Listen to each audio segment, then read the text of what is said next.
ఈ వీడియో చూసే ముందు ఒక లైక్ కొట్టి మన ఛానల్ని సబ్స్క్రైబ్ చేసుకోండి. కష్టాల్లో గట్టెక్కించే దైవం ఆ శ్రీనివాసుడు. హిందువులు ప్రతి ఒక్కరూ తప్పనిసరిగా వెంకటేశ్వర స్వామి చరిత్రను తెలుసుకోవాలి. వెంకటేశ్వర స్వామి తిరుమల గురించి అనేక కథలు ఉన్నాయి. వెంకటేశ్వర స్వామివారు తిరుమలలో ఎలా వెలిశారు, అలాగే శ్రీనివాసుని వివాహం గురించి ఈ వీడియోలో తెలుసుకుందాం. ముందుగా ఈ వీడియోకి ఒక లైక్ కొట్టి ప్రతి ఒక్కరూ గోవిందా అని కామెంట్ చేయండి. ఒకానొక రోజు భూలోకంలో సృష్టికర్త అయిన బ్రహ్మదేవుడు ఒక పెద్ద యజ్ఞాన్ని నిర్వహించాలని అనుకున్నాడు. ఈ యజ్ఞానికి త్రిమూర్తులలో ఉన్న బ్రహ్మదేవుడు, విష్ణువు, అలాగే శివుడు, వీరిలో ఎవరు అగ్రపూజకు అర్హులో నిర్ణయించడానికి భృగు మహర్షిని బ్రహ్మదేవుడు నియమించారు.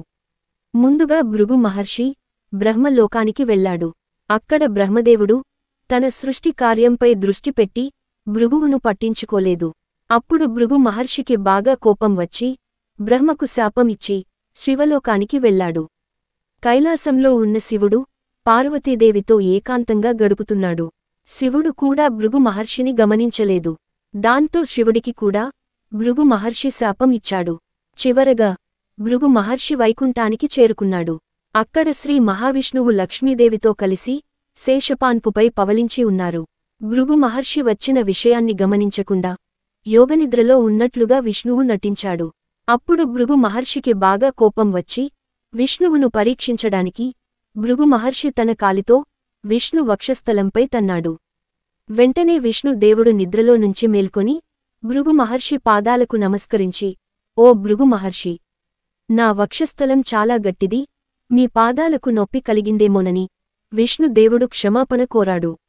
విష్ణువు యొక్క ఈ ప్రవర్తనకు భృగు మహర్షి ఆశ్చర్యపోయి త్రిమూర్తులలో ఉన్న విష్ణువే అగ్రపూజకు అర్హుడని ప్రకటించాడు. అయితే విష్ణువు వక్షస్థలంలో నివసించే లక్ష్మీదేవికి భృగు మహర్షి తన భర్తను తన్నడం అవమానంగా భావించింది. దీంతో ఆగ్రహించిన లక్ష్మీదేవి వైకుంఠాన్ని విడిచిపెట్టి భూలోకంలోని కొల్హాపూర్కు చేరుకుని అక్కడ తపస్సు చేయసాగింది. వైకుంఠం నుండి లక్ష్మీదేవి వెళ్ళిపోవడంతో విష్ణువు కూడా వైకుంఠాన్ని విడిచిపెట్టి భూలోకానికి వచ్చాడు. భూలోకానికి వచ్చిన విష్ణుదేవుడు తిరుమల కొండలలోని శేషాద్రి పర్వతంపై ఉన్న ఒక పుట్టలో నివాసం ఏర్పరచుకున్నాడు. ఆ సమయంలో బ్రహ్మ మరియు శివుడు ఆవుల రూపంలో వచ్చి శ్రీనివాసుడికి పాలు పోసేవారు. ఒక గొర్రెల కాపరి వాటిని గమనించి ఆ పుట్టను పగలగొట్టగా శ్రీనివాసుడు ఆవిర్భవించాడు. ఇక అప్పటినుండి శ్రీనివాసుడు తన ఆకలిని తీర్చుకోవడానికి భిక్షాటన చేస్తూ తిరుమల కొండపై వెలసిన వరాహస్వామి ఆజ్ఞతో శ్రీనివాసుడు తిరుమల కొండపై నివాసం ఏర్పరచుకున్నాడు. అయితే ఒకానొక రోజు శ్రీనివాసుడు వేటకు వెళ్ళినప్పుడు ఆకాశరాజు కుమార్తె అయిన పద్మావతిని చూసి శ్రీనివాసుడు ఇష్టపడ్డాడు. శ్రీనివాసుడు అలాగే పద్మావతి అమ్మవారు ప్రేమించుకున్నారు. శ్రీనివాసుడు పద్మావతిని వివాహం చేసుకోవాలని అనుకున్నాడు. అయితే ఆ సమయంలో శ్రీనివాసుడి దగ్గర ధనం లేకపోవడంతో కుబేరుడి నుండి కొంత ధనాన్ని శ్రీనివాసుడు అప్పు తీసుకున్నాడు. ఈ అప్పుకు శ్రీనివాసుడు బ్రహ్మాది దేవతలను సాక్షులుగా ఉంచి కలియుగం అంతమయ్యే వరకు ఈ అప్పును వడ్డీతో సహా తీరుస్తానని వాగ్దానం చేశాడు. ఈ కారణం చేతనే తిరుమల శ్రీవారి హుండీలో భక్తులందరూ కానుకలను సమర్పిస్తారు.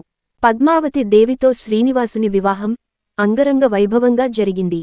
స్వామివారికి వివాహం జరిగిన విషయానికి లక్ష్మీదేవికి తెలిసింది. ఆగ్రహానికి గురైన లక్ష్మీదేవి చాలా కోపంతో తిరుమలకు చేరుకుంది. అప్పటికే పద్మావతితో కలిసి ఉన్న శ్రీనివాసుడిని చూసి లక్ష్మీదేవి ఆగ్రహించింది. తనను విడిచిపెట్టి వేరొక స్త్రీని వివాహం చేసుకున్నాడని లక్ష్మీదేవి చాలా కోపించింది. ఈ పరిస్థితిలో లక్ష్మీదేవికి అలాగే పద్మావతికి గొడవలు ప్రారంభమయ్యాయి. శ్రీనివాసుడు ఇరుక్కుపోయినట్లు భావించాడు. తన భార్యలైన లక్ష్మీదేవి మరియు పద్మావతిని ఇద్దరినీ సమానంగా ప్రేమించి వారి మధ్య సామరస్యం నెలకొల్పడానికి శ్రీనివాసుడు శిలగా మారి తిరుమల ఆలయంలో వెలిశాడు.